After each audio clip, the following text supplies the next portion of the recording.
E whātara whātu le pa ia ma le mamalu o le tātou watulu. I le nei tai au fou. O le tai au le aso lua. Mātanga o fia le sulu le la. Mātanga o fia fo le lofa ma le anga le lei o le atua. Ia lea uto e maua le nei tai au tātou te mafutai. I lunga o le tātou pokalame.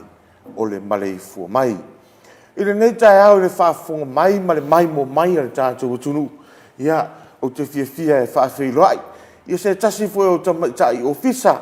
Ia o le tātou lau mua neo pāpanga ngā. Lea o tu mai le whausani. Ia tātou mātou te ngā lulu e whātasi. Ia le tu ina atu o le nei pokalame. I lea tai au ma lea tai au. Ia o lea o te whātaro whātuai. Ia le tamaitai ia Masha Lee. Malo soifua Masha nei tai au. Yeah, malo lava te rita talofa. Malo lava soifua. Blessed morning to you all. And welcome to another edition of our Maleifua Mai program this morning. Yep, it's a pleasure to be on air for now. Fia nei tai au mai mo mai tulu. Ia o sui fo i vai o le matanga o fia la tātou pokalam. Ia o le tuina mai. Ia o le tautua ma le o nanga tātou o whinga luenga. Ia mawhai ona mamuli atu ane pokalame. Ane ngata i lea, ia o nisi o mata upu. Ia e mawhai ona whalau iloha a wale sila fia. Ia le mamalu o tātou watunu. Ia maisi o mātua. Ia o lii matamaitai ia onga. E whatalofa ni nei tai a masa, whatalofa ia i lātou uma o mai mo mai runga o le tātou Facebook page. Le tātou NUS broadcast. Yes. Malo soifua. Talofa lava and welcome again to our NUS TV for another edition of all that we are presenting today, especially the important notices, the services that we provide. Not only it's just for the benefits of our co-workers and colleagues, as well as for our people, our viewers, and everyone who are interested to wanting to come over, get a course, whatever we could offer for you. I hope you'll enjoy whatever we will provide for you at our best services further on. Ia masa e ta te le ia nga I si vaenga I o le tau ma whai whapupula ni si vaenga. I le mai mo mai ana tātou tunu. E le ngata I lunga o tātou televisi. E whape lunga o le tātou upenga o whamatalanga po tātou Facebook page. Nisi o whamatalanga e winga I meo lo tutupu li la langi. Ia le na maa ua fo I tala I lunga o penga ta whai langi. Ia le tu ngā fo I o na mafui e le pe o lo a fie ia tunu le o Haiti. Ia le ua lata I le lua awhi lātou ua mari liu. Ia o lo tele lātou lo tau sa I lia. Ia o tau o lo whea ngā iai nisi o tunu upe o na iai I le whainga malo Afghanistan. Ia tu mai I le nei Pasifika. Ia tu langa whama. O lo walu pe luma ia tu langa o le si ti o le numero I lātou o lo a fie le whama I fiti. Ai, vi ia whaafetai le tua. File busa mo. Yes, very true. Saulele lava le saunanga. Ole mana wha malolo lava le li olo officer soni mai ia le whapeona manuia I o tātou tangata. It's also hats off to our frontline workers. Ia le tū malosi fo ia una ia le tui pui pui ma le sa ili lava preventative measures in ia malu pui pui so tātou atu no. It is something very important that, you know, we could be consistent of every day, and they are. It keeps going on to prevent our people from le saufia mai o le disease ko kongu samo. Sa o le lei masa. Ia nā whafonga tātou tunu. Whaafutai le lofa maleanga le leo le atua. Tau sipi a Samoa. E ui ai nai tama I whewisia. Inga le tupu tae. A ni mea te tele. Mo mea lai tit mea iti. Mea iti. Ia ai. O mea fo inga le inga pese pea rem tanga luenga o soifua malolo inga. E le ngata fo ina le taulongolongo o soifua malolo inga. O lea fo ia le taulongolongo ma pese fo le tātou television nei. Le tātou NUS TV. E le whataua le whai o lo tui pui pui. Yes. Wa o le tāua le whai o lo tui pui pui. Ia o le pui pui o I tātou uma. Wa o teiroa. O mai whama. Ia tātou te le sa o loto pe o le. Pero mene tātou te iai. Anuange I, pe koange I. Ia, ma whire mu pea ia mamaua le mafutanga ma ainga. Ia. Ai, masa tā pokalame ne tai au. Ia o te rosa taimi taunu mai le whiunga I le sili. O le tātou university. Ia molana whātatana ngā masani.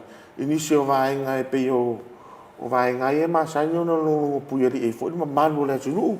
Ia maisi o mātua ia so lua te jas ia a mai na ia no so mai no po kala me so fo malolo o te lo le si po kala me ia e se te taua i fa fonga ja tu ai a fo ia na tu langa na ai masa e ni si vai ngai e fia fa o ye ta no nga I o nanga wa lu te lu fa nga chat pi o fa nga chat pi dia o nga le tongi na le pi dia o ia wa ni si o nanga ta tu mai ngo tupi polika ko division there of finance o mafai ona toi so sani wa te ro ia a to ne o se fie ni si o ma to ni si o tu langa o lo ta o to I fata tianga o ta to so sani fo nga le tu langa le pili ia sa no ia fa fonga le tu langa le ke sa le faftai fo imole ni ava no o mafaiona o se fatata no nga fa mala mala matili I tina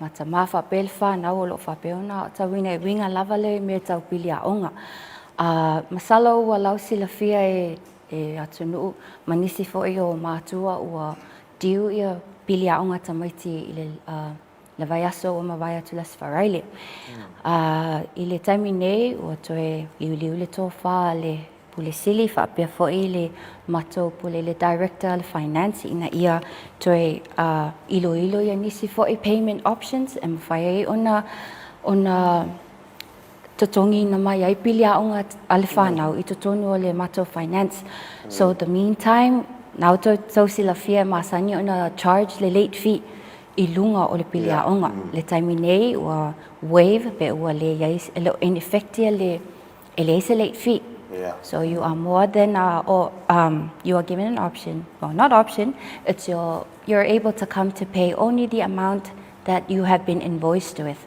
so I popole fo I matua mai se fo I le tūlanga tau se leni o loo whaale tonu ai le tamau ainga le lalo langi nei ia le laua wa atu le universite ia se fo ia wale wha mama avenga ina ia ua fo ni avea ma se me sa ai pe avea ma se lape fo ia le a whatau nui ina le wha mai o nisi a whanau o loo fia a atau ina te tonu le universite you can come down to our finance office in Maleifua building you can ask our team that will be assisting you in whatever queries that you want to ensure about our tuition fees. Another option is that we have a special form called a payment arrangement.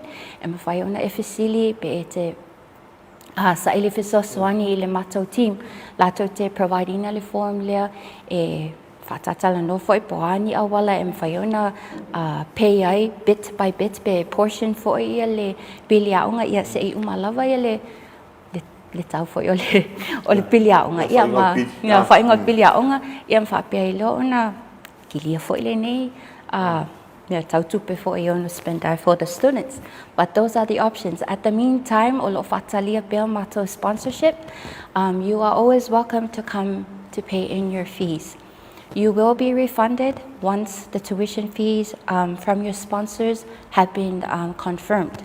So therefore, you can always give us a buzz. Extension 364, 399, and 391. But on a note to that, we will always send a message on Facebook, Ilungan Mako platform on NUS TV, NUS our normal media outlets.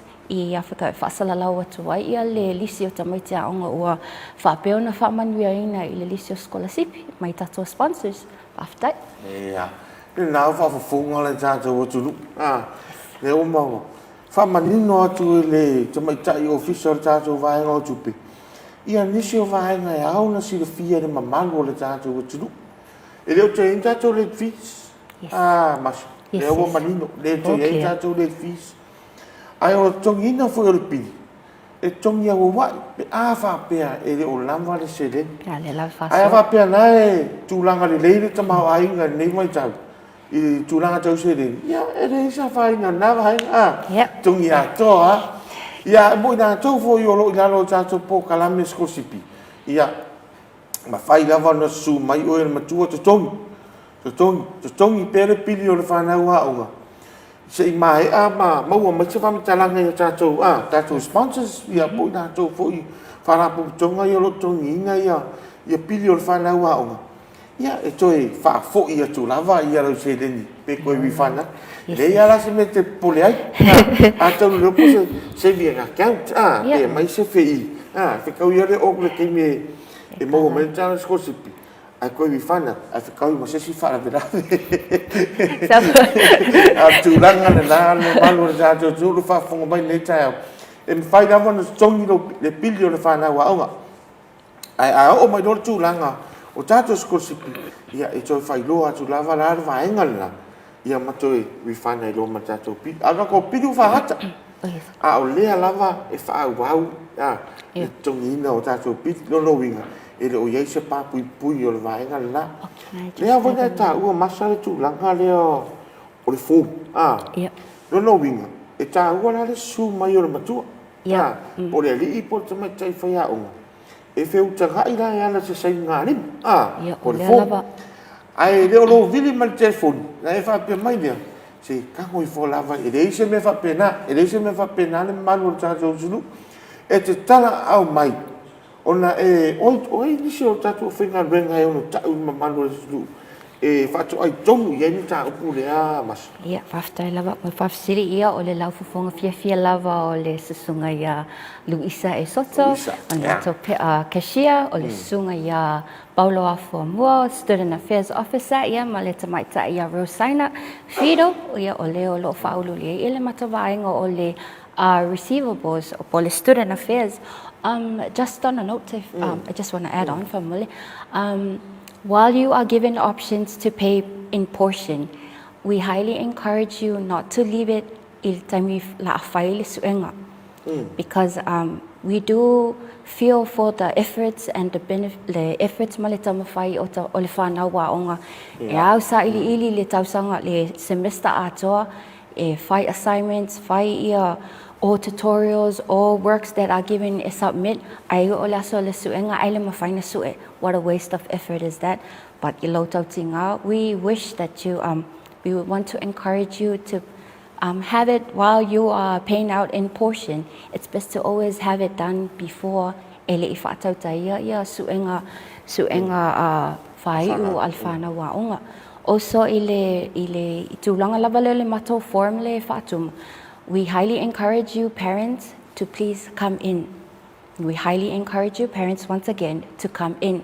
Mato te isilia te mato le iai o le matua male whanau ina ia whawhaingofea o tō na malama tili I processes I tuunga ma mea e te tau lava o na tausi la fia as a parent as a parent or guardian for your child, so that e umai fo e leise e le fo inisi whaalawe te tupu mai I le wao I mātou le au whenga luinga o loo whapeon whafoia me tau tupe o pili a onga ia whape fo I ma le wao o tō mātou ma whanau ia nau sina whaopopopopo le nai le winga fo I o me whai. Lo winga masa a le umana te tongi ro pili a onga le whaine esu. Se I toi whamanino le vaenga le? You can.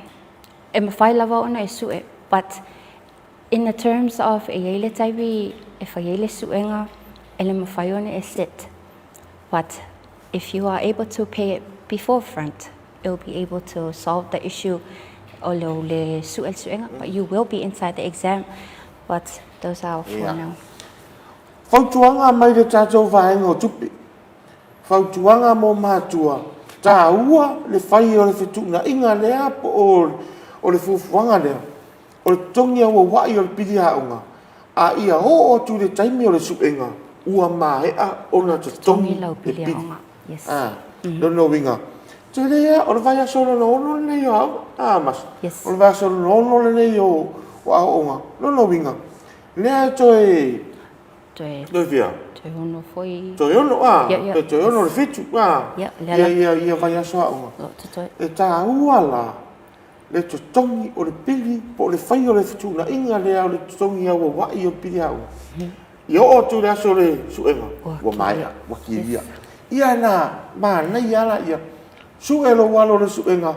O le taime sa idi mai ei whai unga po o nga results. Po maka. Ia le ma whainga release. Ko tu langa na. Leo toi whamarino mai le tamai ta ia masa. Ia mo le whaafonga ta ato tunu.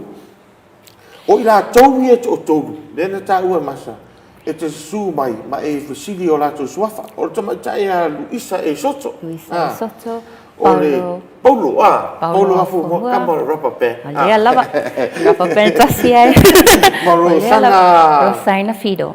Rosana Fido o ila tau ia to tolu nana e se su atu lava ina i lalo le tato ofisa o tato ofisa tupe por finance na ro fale mai lava le kako keiti dei luna i tomtang lunga i tomtang e te uru fale mai lo ia i lo tu tau matau i lo tu tau matau lo ia i fale fonga fale lua na ia ia o folo la pito i galo e te uru fale lo tono fale toa e tau loa i lau fonga fia o Luisa Luisa e soto e ata mai lava Luisa pe i so stangata o te lopo le ata e ua Luisa Palestino po ia ta ua lava le mata ata ia o te mai ta ia Luisa ale mau o te mai ta ia Luisa ia o lo ia ile ia Paulo ia por te mai ta ia wasa yes ia e nisi vai masai o lo fi faro i loa tato vai Lei, ia, tana ua, ma foi na whaaso atu inisi foi o ngā luenga o lo whapeo na whaatinuina, especially le mato finance department.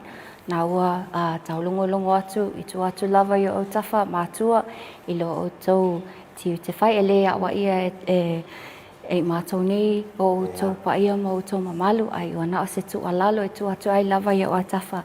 A wā foi ia le whisosoani i le lumana i manui o si o walo, le ngata mo le manuia o ia lava i awa pe foi le tupu ai i te tonu foi a wase manuia mo o tau ainga manu e kalesia whaftai.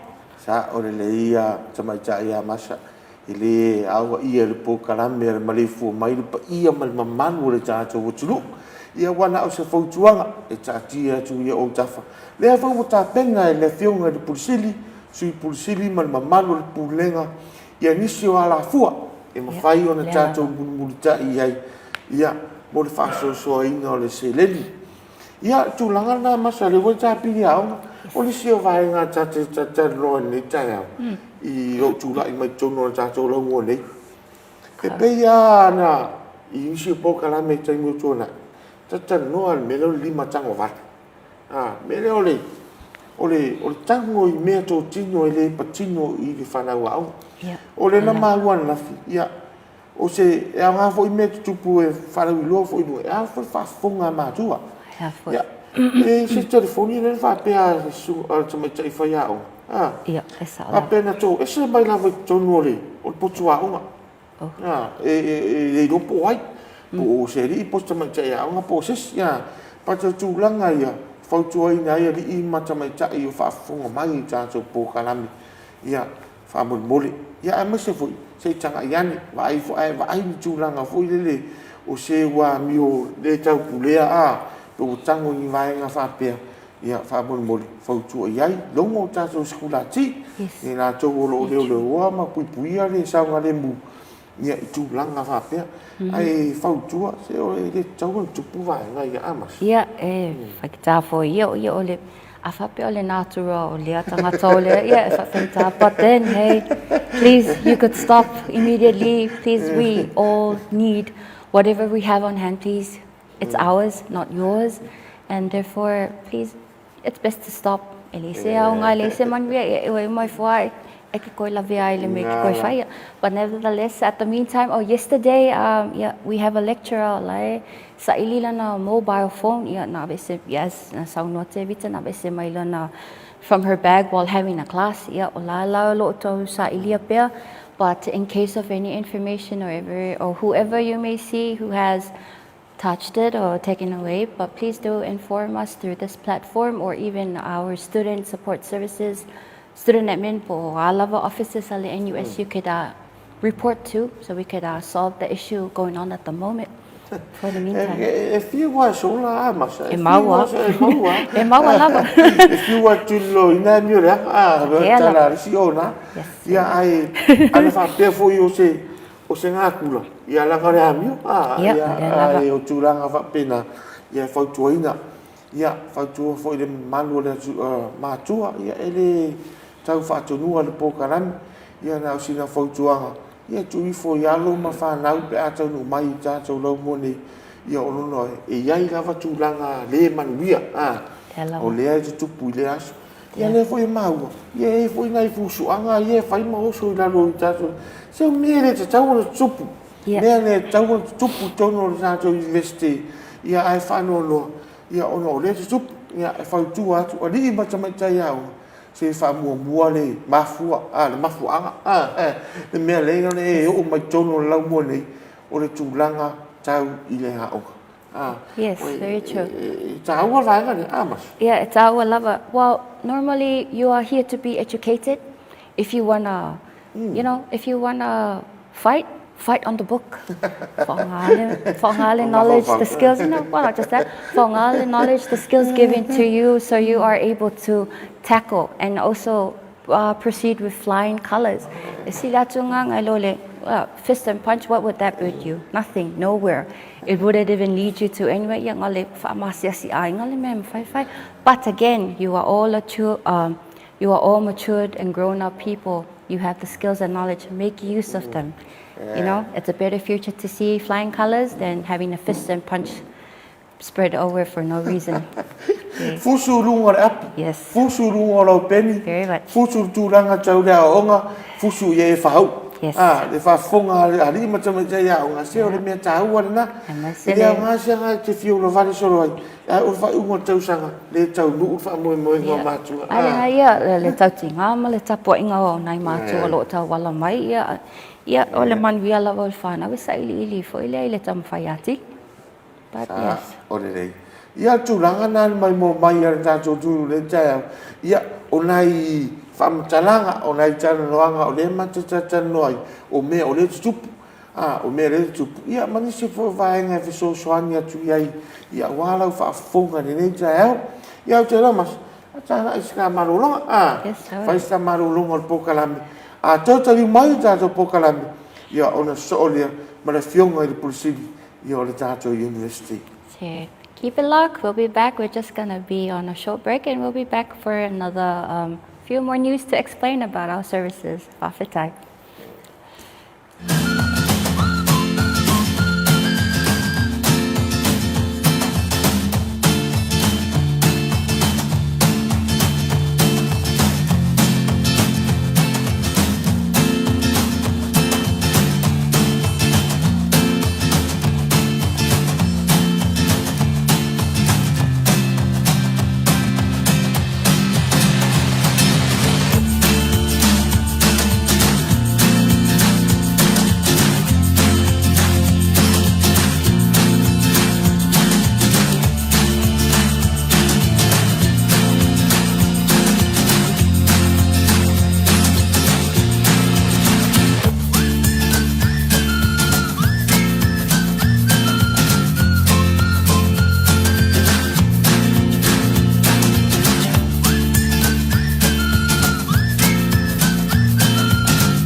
Clean hands, save lives.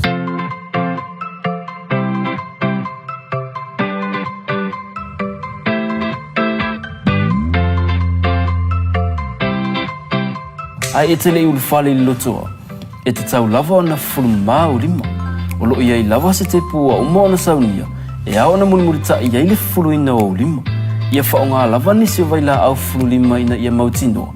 Lo malu pui pui ia mai ai nisi o sia mai a afia ai i se whaama.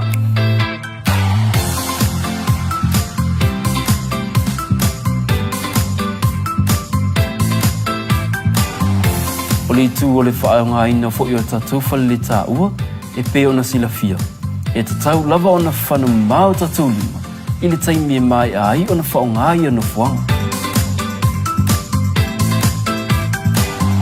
O mea ai matau mawha ia sa o loto mai siama.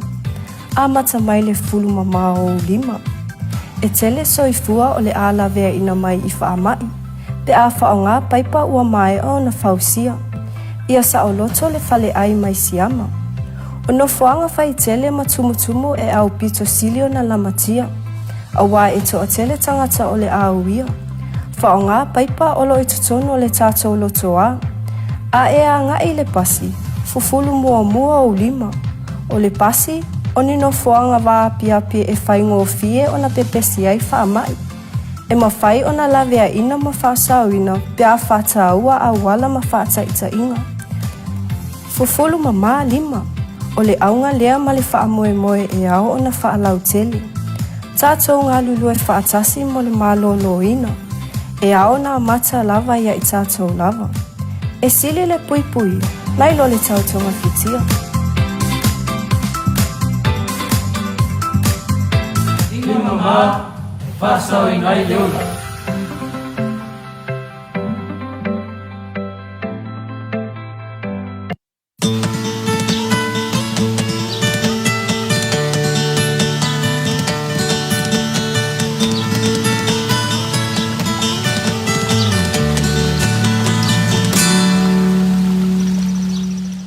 Ile toi tadi umai o tātou pokalame le ne tai au. Ia pe o na whalau i loa i le amatanga o tātou pokalame.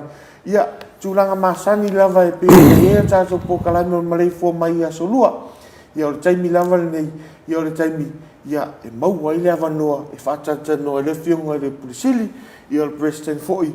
Ia o le tātou university au au o Samoa. Ia tātou lau mua le pāpai ngana ngala. O le tātou wa onga whaaseila.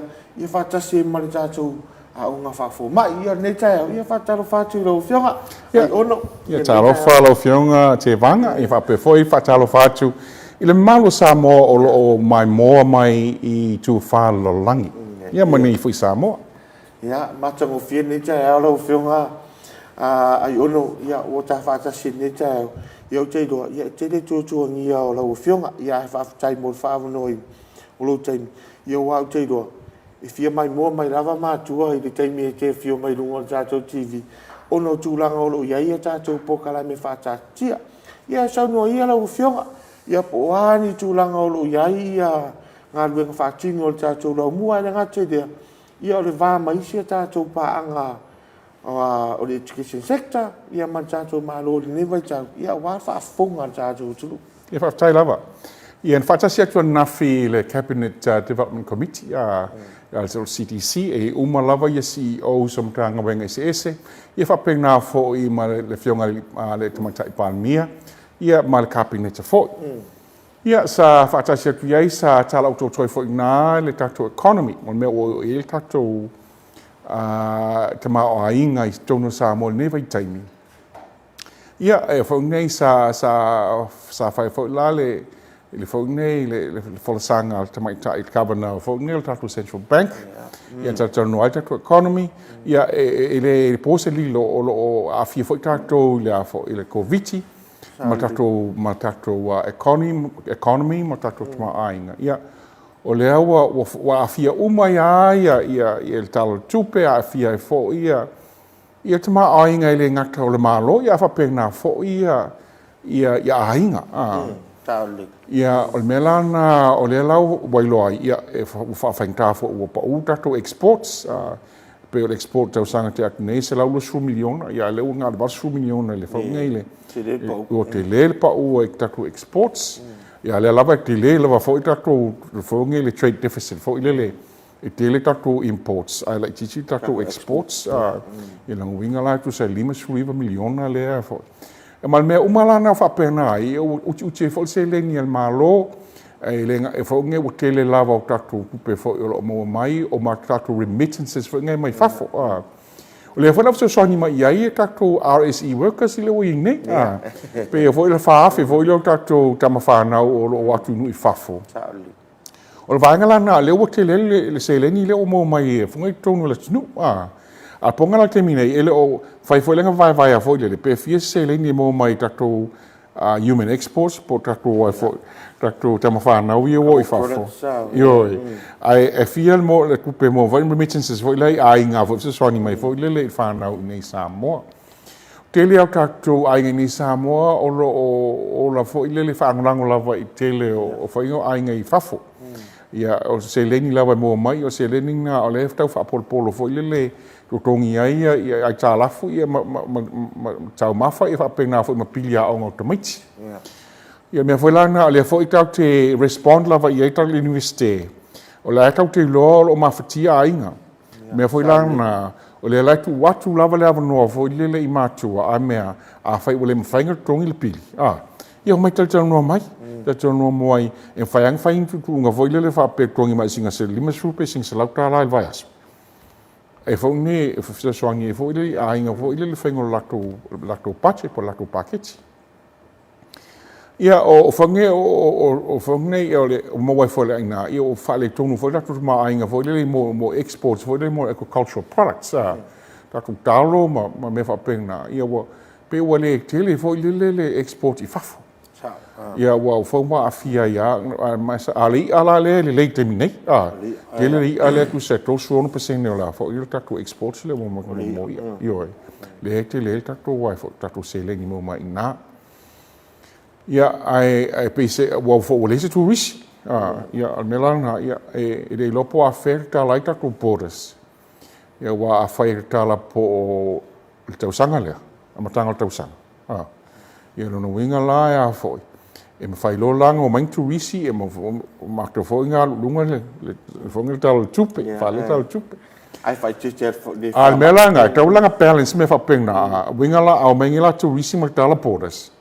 e sure lava e to tele ni sim fanga ma ia el covid ai winga la abra lunga fai no me rang tem fanga expose al covid mang tua la e o ku teminga o tau ngai va sulimba senga tato population o avo o mang tui yo a fai o tu livas fulimba senga o mang tui a tonu la e mo ia la e ma ia isi ai le tingaina e le maliu e fo nga le 5% la le pole wal vainga na le la fo la fa le tonu vo le pe a fai le fai la ko pui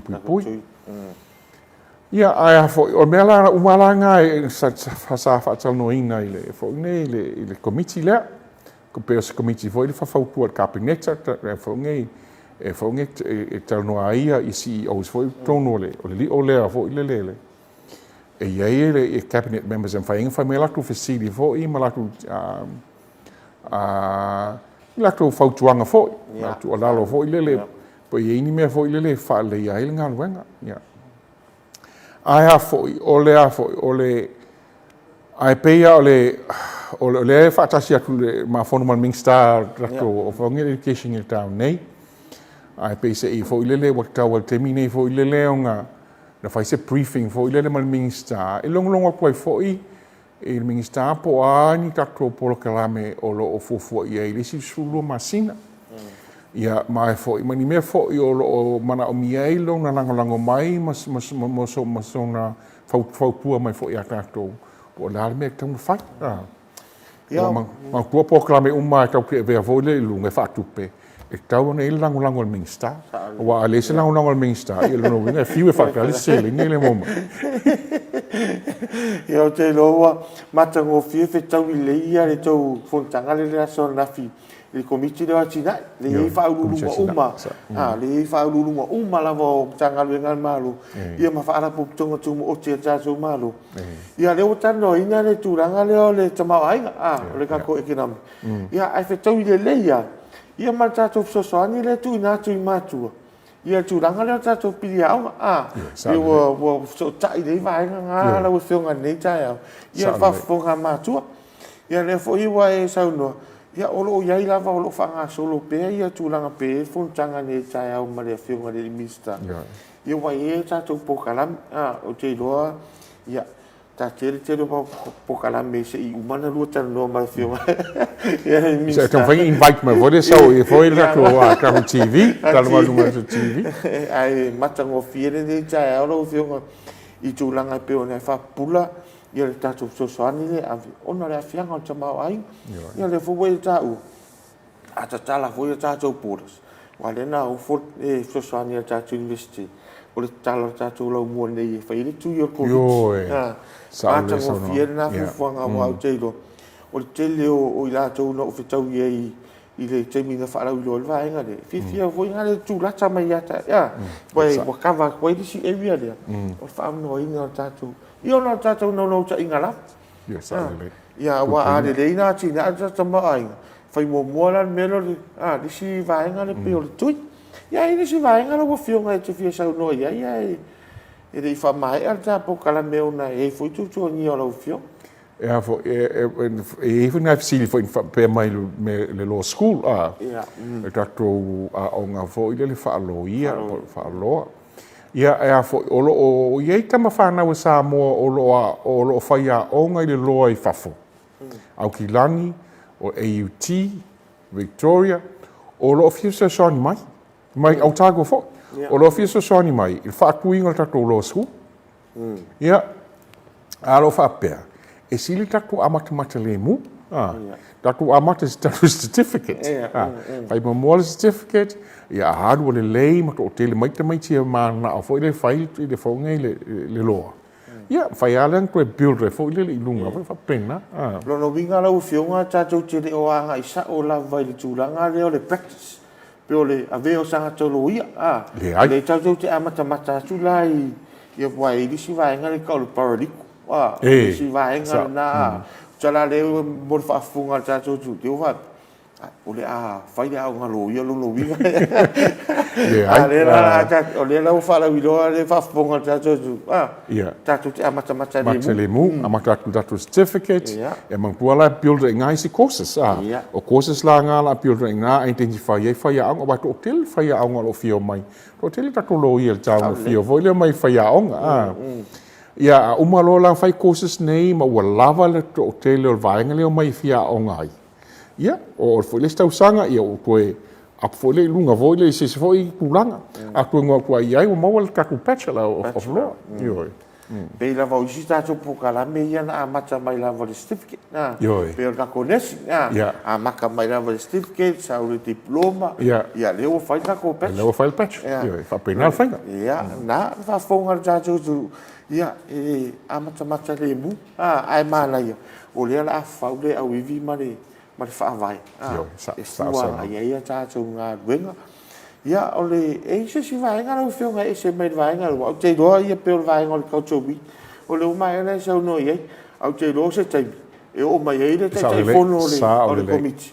ia to no fa manino e vai nga ia sa le e o mai ia le asiolangi ma nanga team o e foi nei fa la ulo atu ia I details o le cultural week ai o fa longo o tal no ia le solangi il tai au director le Center of Samoan Studies fa pe mai o pua mana ia ta penganga vo le ko fa faculty mai vo ma la ko sauni uninga ia o se me ta waina fo o le fa pe vo le e ka kala le public e awai mai ia po ai lava fia a fio mai masu mai mata fo I tato fo I sauni uninga tato fo I mau e winga le anu fa Samoa ma ngana fa Samoa e wa isi se mau fo le isi ai fo tato mau ko university ia mai fo le fa longo tal no fa so e mo wai fo ia e mama manga fo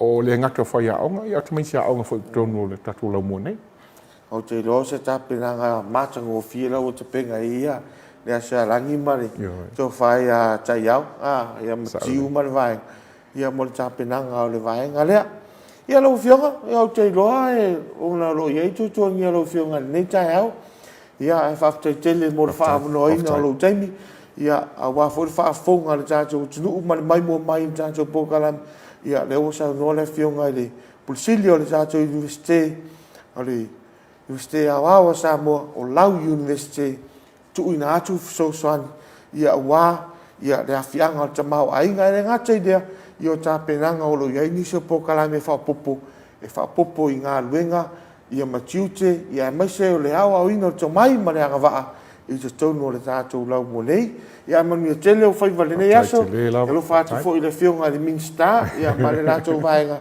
ia tono se taimi ia fia mai lana fionga ia tala fo ini o vaenga lunga tātou TV e manu ia tele nei aso ia Samoa tātou wanga I tātou malolonga ia tau tariu mai whāwau tātou Maleifua mai, ia i nei tai au.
Fainga ta te leo nei langona po ae winga lea no fana o tina wale mafaina inu nene ipu e o na a o fea upu ile tano fano fonga na o a use ia I ulo la tele lava tau ave to atasile nei polonga ai longa e langona a o fea foi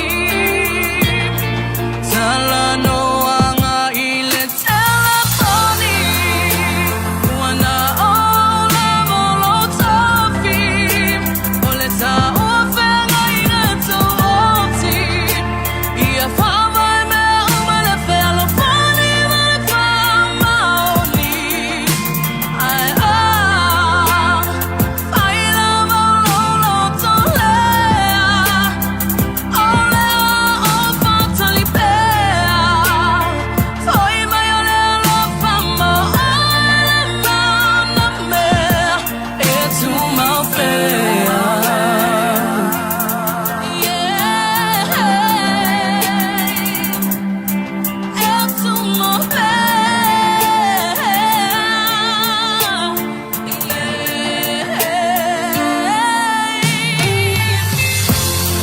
Loa ua e wha mangaloa ai o le fili na wha ase I o umanatu mai mau pe ana e loa mai lo nei fatu ai ua le au ngā taimi ua alu ai o te tu mau pea I tala noanga I le telefoni ua na o lava lo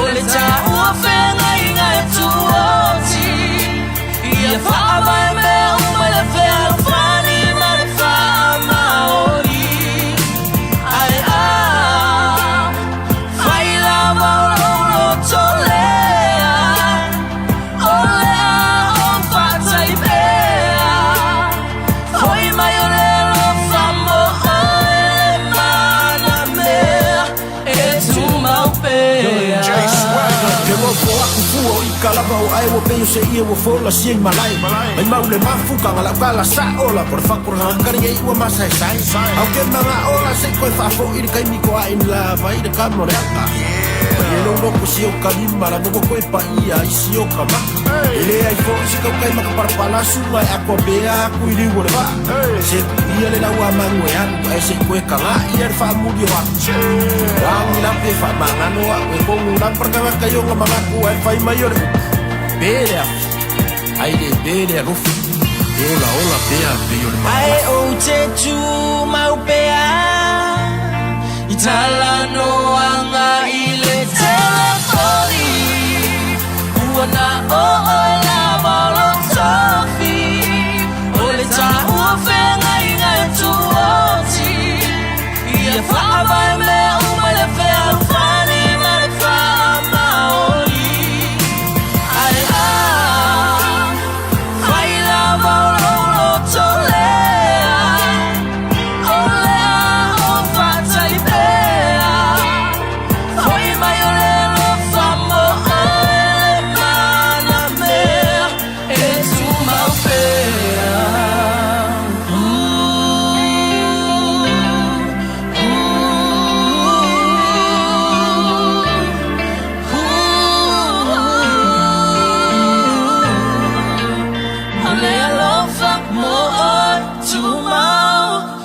to my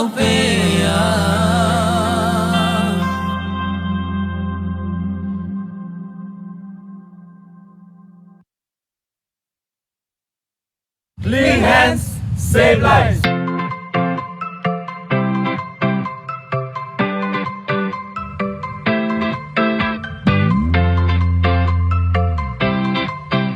Ai e tele ul fale lotoa.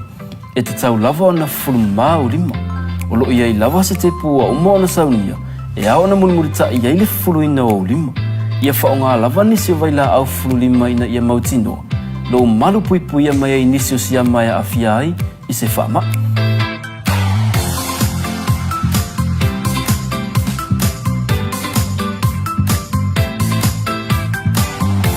O le tu o le whaonga ina fo i o tatou whale le tā ua e pe ona sila fia. E te tau lava ona whanu mao tatou lima. I le taimi e mai ai ona whaonga i ana fuanga. O mea ai matau mawha ia sa o loto mai siama. A mata mai le fulu mamao lima. E tele soifua o le ala vea ina mai i whaamai. Pe a whaonga paipa ua mai o na whausia. Ia sa o loto le fale ai mai siama. O no fuanga whai tele matumutumu e au pito silio na lamatia. A wā e to o tele tangata o le auia. Whaonga paipa olo i tutono le tātou loto a. A e a ngai le pasi. Fufulu mua o lima. O le pasi, o ni no fuanga wā piapi e whaingo o fie o na pepesi ai whaamai. E mawhai o na lavea ina ma whaasauina pia whata ua a wala ma whata ita inga. Fufulu mama lima. O le aunga lea ma le whaamoe moe e ao o na whaalau tele. Tātou ngā lulu e whaatasi mo le mālolo ina. E ao na mata lava ia i tātou lava. E sili le pui pui. Nai lo le tautonga fitia. Lima mama, whasau i ngai leola.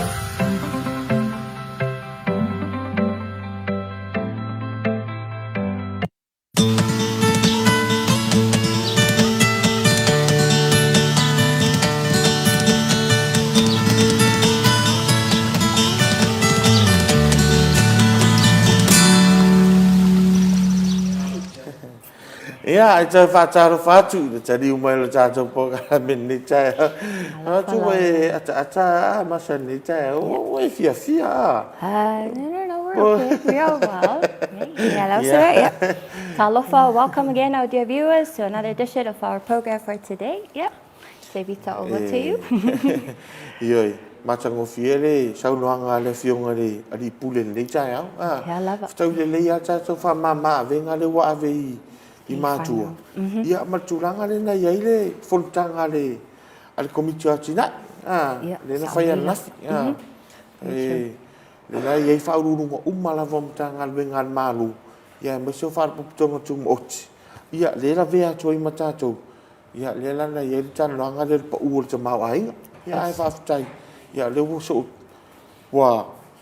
tai le matatou fa mama venga le Ia le scheme le finance department o lo tau a batoi fo se so soani nei mātua unga fo I mea tau pilia onga alfana ia maso se mea lava ia o ele o se tau I ono se sia wala ai alo mātou fia so soani pai whaso atu fo I nisi fo I o whaingata fo I o lo tātou whianga ia I le vitamin ni o le wha mai pe on tupu mai sao le ia mas ia wa tu langa le ia le ma ave ta fa ma venga I matu ale foi ai ia mal fa no pe on ta u ram tanga ta to pukala wa le wo ma le ia ta langa o ta pule le am tang le wo to a mai ia stu langa wa le so tai mai la ve lungo I melia ia ta to finga lunga to fa mal sia va nga le wai o le ave fa ma venga I matu bia ane to anga sio adi imate anga tare pe tato me to tinu pe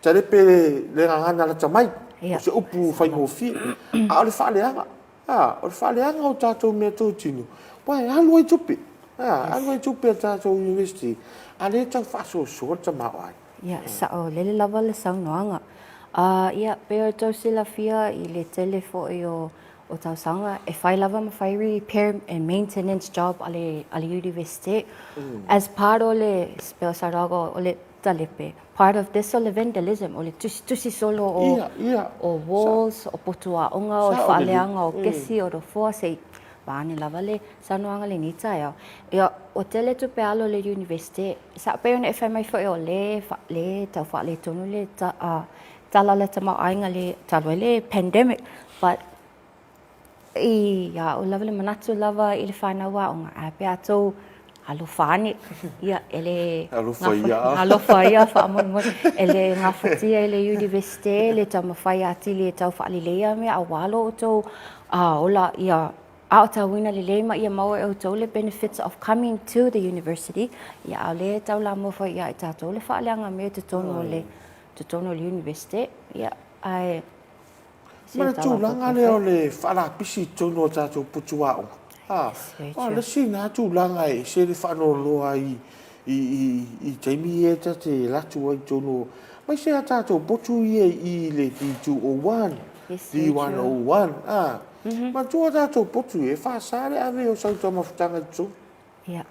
Yes, very true. Ia, ave fo ele whanu mai. Se tu lo le whaafafonga le atu. Se umana tau mawha pe tau sa me le whau sore.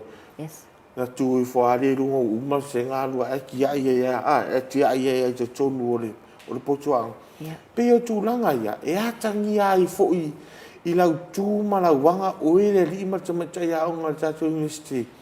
Le lei o lo mawhau wha. Le lei o le awa oina. Le lei o le awa oina oi. Se le hane wha muli. Se tausi ma tūma ma I no whoanga o lo wha tino ai e tātou wawa o. Se wai si vaenga masosot. E o rungo o kako kesi. Yeah. Se? A lot. O isi upu e tusi ai. O tere lopo se upu e tusi whaatau le whaiao. Pato tūlanga ia. E atangia mai e le whaataua o tūlanga o lo mana o mia. Ia, wa e toi vani ni tupi.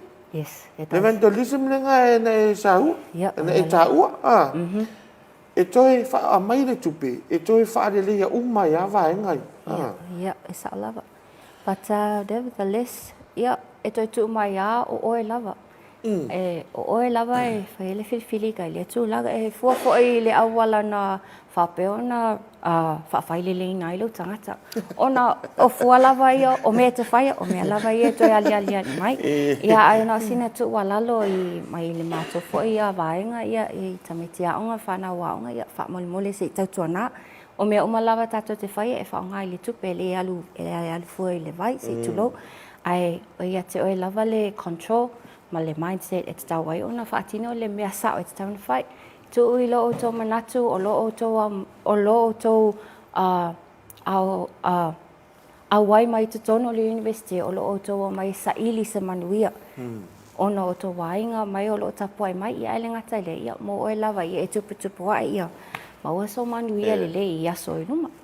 Sa o le sa o le mas pe o tulanga na ia fa malulu watu za zo ia pe fa ye se tala la vale le tulanga le ia ai o le tulanga o lo fia long pueli ia pe ia li ma tama ita ia o ia me se foi la to wai le si tulanga ia ele o fa na wa o ngale o tawina o ni se la to o le o mai tu yo mai ele o wa tawina to no za to university ai pe o ni si da to o lo mai ma whareanga ia tūlanga o mea tō tino. Wai ei te mi fui ngai te tara ia tātou o nanga. Pe o tātou tālonga e masanga whai le gym, o tūa tātou malai. Ia pe o tūlanga le ai su mai re o eo sa tangata a onga tātou investi. Se whaman mole, su mai tara au le tūlanga le e a whio mai pe te su mai ai. A mai a nā fufuanga. Ia tō tala au, ua le whaaleanga inga tātou mea tō tino. Ia wai le tau mo fie. Ia taunta ia lo tu se tulanga fa le tonu ja to mau ainga le si va ainga ma se fi o tata nga ni ta tato va yaso anu wa tato Mr. Break le fa pe o le tu wanga o le semester le la fa tonu wai ia wa te ro se te mi le va yaso pe fi o mai le fi nga la sa lang ia po ta ia fo wa o le te fono ma su te fono ia fofula ia wa le sira pensa no le fionga le di pulsi o le la fara wilo e sta la fo ma malu le ta to wa tu wai o le na wa tu to no committee ia o tu no committee wa ora le o to fa me e se ma to no committee wai le ma le sta ta fo nga le ko anga lui fo o le te mi o si fonta ia le wa in ma to sui le wa halu to no I le va nga le ai o tulanga pe no vai pokalan ese matango fio pokalan me ni tau sang fa fonga ta jo tunu wa I ku sa to fuara so malona ma fai nga nu e fai io wa pe la ma to da lo wa le ma tu va ta si lo aman e tu va ta si mal foti o ma to o fa mo fa le foi nga le fola aso ona mo ia ma fai nga fa ustar ai kambalwa ia pena vai ngalana ia wai e le va pena na le fio mai pe tala au mai naso ele na lo fio mai tala mai te mai moa pe te matamata lei e ma tofu e tu fai foi ma vai ngai o ta to me sa ia mai ai ia ai fia tofu ni me ai ia po tau mafa sa moa su mai lo vai aso na o le afala wi loa e te fono ia mal su te fono ia ko miti se taimi o le vai aso ia o le ara tau maftanga o le aso la ara tau maftanga o le aso tau maftanga o le aso wa vai aso ato ma le so fu tau le so for that's a good one that's good one yes no wingala vai aso e fia tofo ia I se tau maftanga fu ngale sa mo le vai te le toi ia su mai tala le tatou lau mone ia te su ma fio mai tatou te mafuta that's a good one just a brief recap on as Tevita had spoken about the National University of Samoa always has a culture day event every year.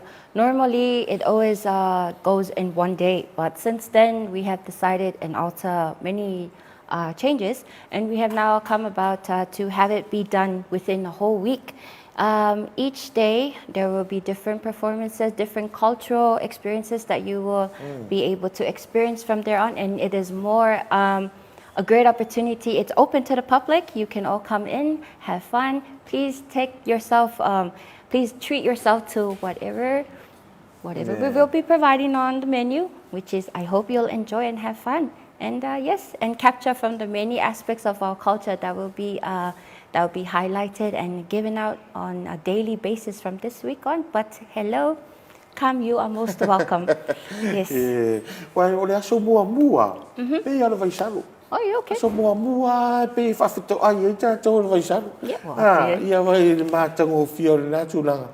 Ia ai o atoanga mali pokalame mal fatatianga o nava yaso ia o le asa no ile fionga ile asialangi ia ma porto fa foi ata ia se tai mi le vai yaso ia o fa le lo ai vai nga ia bol silfia wa o te do ne fo ya la ku ka ko e di lungo TV Yes. ta so po kala me fu le lo chudingo de fia fili chu la fichu ia na si la ne ta so po kala me na o po kala me chudino ya lu ai vai so ira fia fi ia nga fo ina si le foi inisio o po kala me fa ta ti al ta universite fa ta lo fa po kala me ya puna man la cho vai nga la lo ta so fa le fa maristino Talofa, gym team, malo lava ona sai. o vai nga na ia o lo la cho fa marusia ma le vai nga fo nga so fua ma lo ina e tu la fo fa ti le suka nga fa ti le tino pe o tino puta Ya we. ia wa le si tu la nga le tele no le au ye le vai nga le tim wa le fa pe e puta tino puta se tu lo fa funga tu fa pe le we nga ngasi ele ai wa le te va tu tele ai la to ia fo ia tino au le pa ia se tu lo ne ja o le fo ia ma no winga o ma ia so strat sa o mas Sao lele sao no we may think that tangata pai will fit, but fortunately well, it all comes back to the diet male tausisi lava oil so for malo loina and how you are able to take care of yourself, because self-care is something important. Lele ya lo tausinga lo oil so for malo loina e mafai lava ona mau iso se ngase ia masala fai ta fo ona faka ona tape po le ala se tulanga e o mai, but nevertheless yes, even if you are that slim, this however you may see, you are always beautiful in many ways, but nevertheless self-care is a good option for that. Wal mena tele no fo tu ai si o so ya filis Sorry, Felicity, if you are hearing this from everywhere. Ia le tulanga la le tato po kalami io tala lava tato te sua ma tato te ie lunga tato te vise le tau ia ai ole fai se tato marolonga ia o te loa ia se tai min tau o ne ie tu o tato TV se tai mi tau no mai le vai ngo so fo maroloina ia tele fo lisi vai ngo po kalami tau so fo maroloina ia ma po kalami o lo fa nga solo tato tato la mua le o po tato va ngo fa fo ma School of Medicine. ia ai ma so tato wa o nga fa tau si ma ma tu e lua tato wa o nga ia mas o si fia mai o tato tunu e se la o nga fa fo mai e se la tato wa o nga fa tau si ma tau si soifua tau si soifua se o tau ngalo le vai nga tau si soifua ma le tato wa o nga fa fo ma ia lua la vai nga yo vai e le ma fai o na lua se fo mai e au noa ma le galuega faatau si soifua e au noa foʻi se alu ma se malusiʻaga o le galuega faatau si soifua pe le iai le galuega faafomaʻi ia tulaga na la iai tatou pokalame i le taimi nei taeao ia la fai tatou malologa mas No worries. Stay back, stay tuned, keep it locked, and don't go away. We'll be back for another edition, but stay tuned with our health tips that are on the way. Bafatai.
Save lives.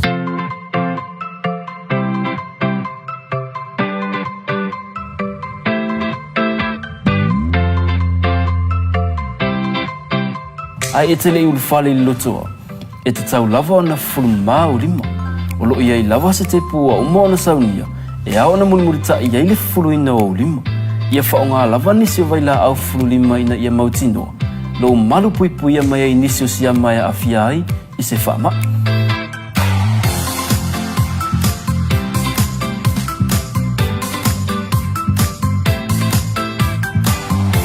O le tu o le whaonga ina fo I o tatou fale le tā ua e pe ona sila fia. E te tau lava ona whanu mao tatou lima. I le taimi e mai ai ona whaonga ai ana fuanga. O mea ai matau mawha ia sa o loto mai siama. A mata mai le fulu mamao o lima. E tele soifua o le ala vea ina mai I whaamai. Pe a whaonga paipa ua mai o na fausia. Ia sa o loto le fale ai mai siama. O no fuanga fai tele matumutumu e au pito silio na lamatia. A wā e to a tele tangata o le auia. Whaonga paipa olo e tutono le tātou lotoa. A e a ngai le pasi. Fufulu mua o lima. O le pasi, o ni no fuanga wā piapi e whaingo o fie o na pepesi ai whaamai. E mawhai o na lavea ina ma whaasauina pia whata ua a wala ma whata ita inga. Fufulu mama lima. O le aunga lea ma le whaamoe moe e ao o na whaalau tele. Tātou ngā lulu e whaatasi mo le mālolo ina. E ao na mata lava ia I tātou lava. E sili le pui pui. Nai lo le tautonga futia. Ina mama, whasau I ngai leola.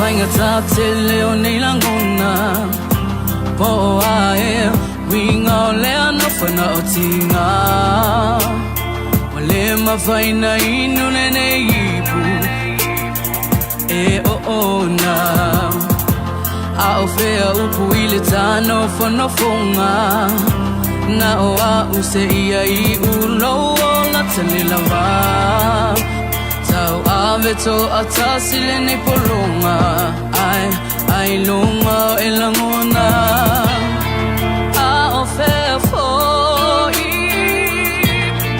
Tala no anga I le telefoni Wana o la molo tofi O le ta o whenga I na to oti Ia whawai me umele fea lo foni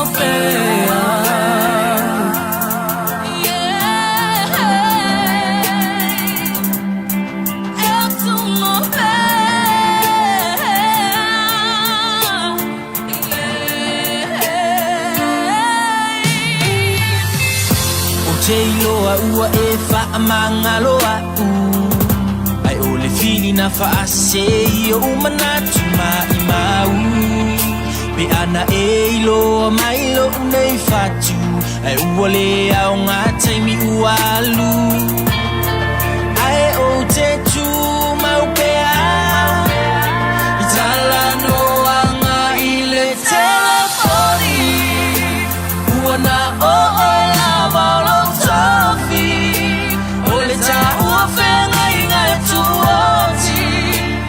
Ia wha mai me umai le whea whani na le wha maori. Ai a, whai la maulolo tolea, o lea o whatai pea, hoi mai o lelo whamo o e mana mea, e tu mau pea. Ke wo fo aku fuo I kalava o ai wo peyo se ia wo fo la si malai mai maule mafu ka ngala kala sa ola por fakur hangari ai wo masai sai au ke manga ola se ko fa fo I kai mi ko ai la vai de kamore apa ye no no kusio kalima la bo ko pa ia sio kama ele ai fo se ko kai maka par pala su mai ako bea ku iri wo le va se ia le la wa mangue an ai se ko ka nga ia fa mu di wa wangi la pe fa manga no e ko mu la per ka kayo nga mga ku ai fa mayor bere ai de bere ruf ola ola bea bio le Ai o te tu mau pea I tala no anga I le telefoni Uana o la malo tofi O le ta ua whenga I ngai tu oti Ia wha mai me umai le whea whani na le wha maori Ai a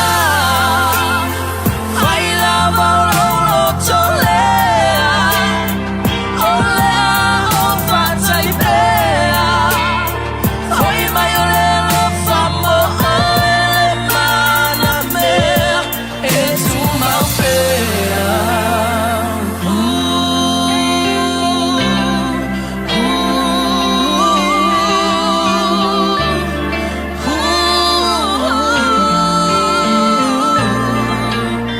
Lea lo whamo o tu mau E tu mau pea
Clean hands, save lives.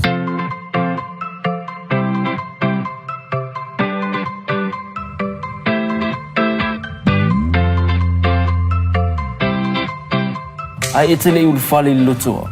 E te tau lava o na fulu mau lima. O lo iai lava se te pua o mo na saunia. E ao na mulimurita iai le fulu ina o lima. Ia whaonga lava nisi o vaila au fulu lima ina ia mautinoa. Lo malu pui pui ia mai ai nisi o sia mai a fia ai I se whaama.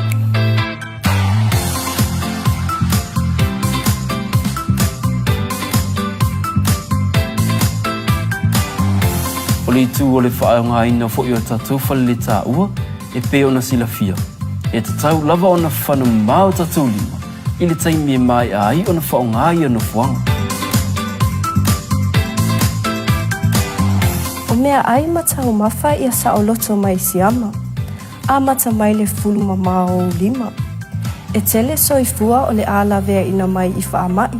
Pe a whaonga paipa ua mai o na fausia. Ia sa o loto le fale ai mai siama. O no fuanga fai tele matumutumu e au pito silio na lamatia. A wā e to o tele tangata o le auia. Whaonga paipa olo I tutono o le tātou lotoa. A ea ngai le pasi, fufulu mua o 5. O le pasi, o nino foanga wa api e whaingo fie o na pepesi ai whaamai. E mawhai o na lavea ina ma whaasauina pe a whātaua a wala ma whātaita inga. Fufulu mama 5. O le aunga lea ma le whaamoe e ao o na whaalau teli. Tātou ngā lulu e whaatasi mo le mālolo ina. E ao na mata lava ia I tātou lava. E sili le pui, nai lo le tautonga futia.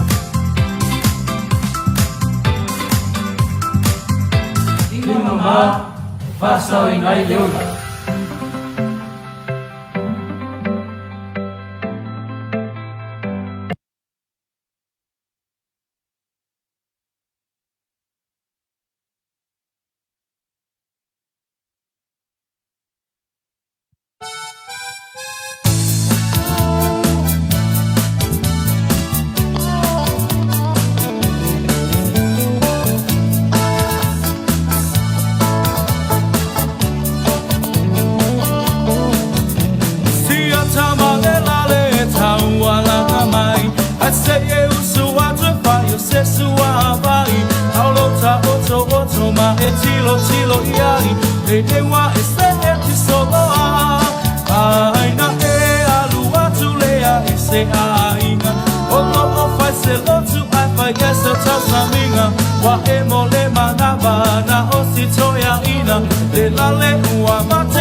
ngalo ta whaai po ipo Avane ile malo Ele anga ole ta atua E tele ai le ti apolo Te fai sau pepe Ole pepe ole po Ha ha ha ha he he he Sauia la ia malolo ta tele Via via mai atachate Sei o pese pese atu ile ea Sei o pese pese atu ile ea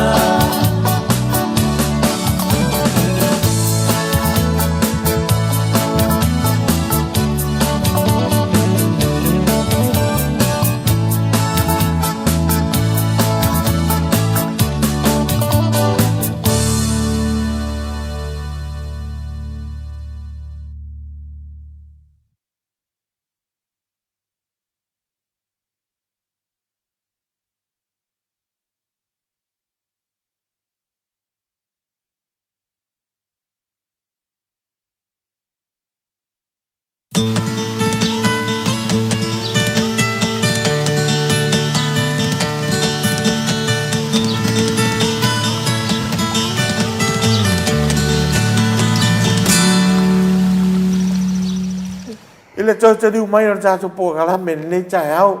Ia le mai moanga ma le whaafonga le tātou tunu. Lunga ar tātou televise, ai le ngata i lea. E o lunga ar tātou penga te whailangi polo penga whamtalanga le tātou Facebook page. O nei tai au le mamalo ar tātou tunu. Ia, whaafonga mai tu e fia lalang. O lea lava e o kei a mātou sam. Amas. Yes, we are very well, and we are still in the process of keeping ourselves safe and secure from being infected with a lot of diseases going on. But at the meantime, ole whaamai pito si ona tele tamine ole pese le fulu. Vai ale tele oni si olo whape. For instance, maka ofenga luega to tele wa one person and a lot are getting the cold in the office, so it's best to might as well want to take a day off from work and go get medication and have yourself a good rest. Also everyone. Ava peo le pe pesile fulu le neva tau. Ai peo fau tua ia mas. Ava peo na ua mau o ia un fulu. Ia ele leilo wa. Alo lo fale sina stas ya. Ai le fa pea e ti nga fa lungo ko ki le o kale ya e se tu lo fa fonga la tunu. Ia pe o tafe fo ilo wisu se tu lo fa fonga. O le po to ia cha. Wa ni stanga cha fo ki nga le fulu e lo le me fialu ia ki o fa. O lu ka ma al wa kwa mar fa ngui. Ai o ma ele o ma yo lo fa kanga ma ai va ai ala va ya tulanga na ia tau ala va tau pui ne vai tau ia tulanga wa di si vai ngan ta fi si le ta ma lo fa lo ni ne ta ya mas ia le vai ngan se fo ma lo roina ia por vai ngan fa fo ma ta to wa nga fo mai dei mo to to ia le o fa do mai le o pa au mai ne ta ia o se do va nga la na ia le au mai au ta fe si ne fia tu ina tu ia ia va nga ia fu nga lo tu lang ia wai o le pui nga le te lo fa ngo fiere ma sa no va i so fo ma lo ringa fa mai a Italy se tu lo ia ona vaneli o lo au polo li mai puni lo fonga po se solo pepa po se solo e vane puni lo fonga lo fonga a one pesi tu langa foi le wale o te vai tu lo te ia wa tale felici ne tai je dis a favor felici sai felici a tu langa na ta o le tau so le so fo malolo ina tu no fa fenga venga a fa pena te fa lo pensa no mas ya sina se stas ya se malolo le ya ta o pui o ta tu ta fenga venga yes au fo ni ngalo take with you se tali pupuni more talifonga, sorry. And also, or let's say masks. Use those. It's much easier. Preventative measures. Toanga fufulu le lima o aao se tulo. And also use sanitizers. It's much easier to prevent you from being infected with the germs and the viruses being spread around. But all in all, it's in your hands. You are able to stay healthy with. So stay safe, be safe, and keep yourself together. Ia tāua foi whanga o se tari fonga. Tari puni fonga. Foi le ina pole mask. Puia mai ai ia tūlanga. Ai mai sana fonga whai teli. Yes, very true. Ia i le ngata i runga o tātou whemalanga inga foi ngale pe o rungo pasi. No whai teli whate pasi, o marketi, supermarketi. Yes. Ia mai se foi tono potu au. Ali ima tamai tai ia onga. Ia whapena e maua ia unga o furu. Ia vai sau tari fonga. Ia e puia mai ai ia re pesi o fulu. Yes. O lisi tūlanga ia e re tō teli nisi tūlanga mas. Se vanga pe sisi vai nga te fia sau noa. Anga ia i tātou pōkalami. Whaftai mo lava no. Ia ele toi si ia sesi matālalanga. Pe toi whaasofo i sesi ia sesi fo i tūlanga ai ilea. Thank you very much for joining us today, and thank you for being part of the show. It is a great pleasure to be your co-host for today and to advertise all that we have offered for the benefits of not just us, but especially for you and your for the children and the beautiful people of Samoa, in order to have better futures in the upcoming time. But nevertheless, have a blessed day, and thank you for watching. Ia e tūlanga nā le mai moa le tātou tunuu. Ia mai se re whaafonga le nei tai au. Ia o te roa o le ua taunuu malisi i o le tātou pōkalami. Ia e momoli atu o mātou lo whaanga. Ia i lātou malava o lo maua le nei whaasalaunga le nei tai au tātou pōkalami o Maleifua Mai. Ia o tātou pōkalami whaauau, ele nao nei. Ia o tai au fo i le siasa o tātou te mafutai. Ia i runga o le tātou televisiere ngata i lea o lunga o tātou penga ta whailangi po tātou Facebook page. Yes. Ia e mamuli atu o mātou lo whaanga matua tausi. Ia o lo malu tapua i mai malu o whale. Ia whaamanu i atu le nei aso. Ia no tō whaiva o le tapu inga ma le nofo talo i o mātou whaiva. Ia manuia ia mātou la asanga. Ia le nei aso. Ia ma ngā solonga o ngā luenga. Ia whanau a onga. Ali i matamai tai ia onga o tātou lau mua nei. Ia misa tātou lau mua whaseila ma tātou lau mua i matotua. Ia moli ato mātou lo whaanga nei aso. Whaamanuia ngā luenga nei aso. Ia whionga le pursili, sui pule man mamalu. Ia o tātou o whainga luenga. I matamai tai whai a onga. E misa tātou o whainga luenga lango. Ia manuia tele o tō whaiva nei aso. Manuia whaiva. Ia o le tātou paanga masani a tātou university. Ia, a iai fo se ngana o sala le nei tai au. Ia, tātou nu whaamoe mātou te matua atu ina. Ia la fo inu le aina. Ia se whamatalanga o le tauta mali i lautou whaafonga le nei tai au. Ia mātou alo whaanga le nei aso manuia tele o tō whaiva Samoa. Tātou tō whailoai. I le aso a tai au. I lunga o le tātou pōkalame le Maleifua Mai. I le tūla iwa i le tai au. Soifua. Mai e manuia. Bye.